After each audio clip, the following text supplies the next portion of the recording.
With the Q106.5 Regional News, I'm Cindy Campbell. Bangor police found a man and woman deceased yesterday on G Street. Officials were called to the mobile home in Birch Hill Estates for a report of a domestic incident. The names of the deceased and how they died have not been released.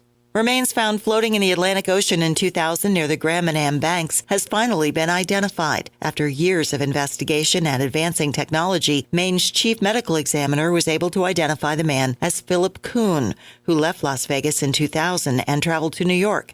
How the 84-year-old ended up on the Maine coast remains a mystery. The man who kept us informed throughout the pandemic is now moving on and assuming a high-ranking federal post.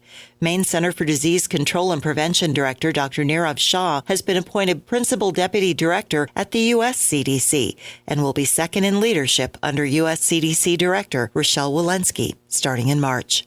Recreational marijuana sales nearly doubled in 2022 over the year before.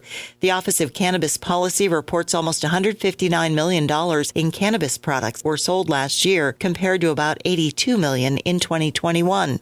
The industry is showing rapid growth after taking several years to get off the ground.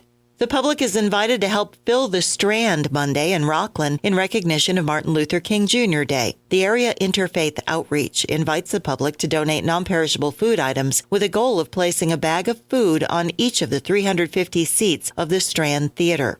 Find more information on the AIO Food and Energy Assistance Facebook page. And roughly 54,000 Mainers will be getting checks in the coming weeks for Maine's unclaimed property list without having to do anything to claim it. The Treasurer's Office has been able to match the property up with names and addresses through the Governor's Inflation Relief Program. Checks will start being sent out next week. Find more news on demand anytime at Q1065.fm and on the Q1065 app.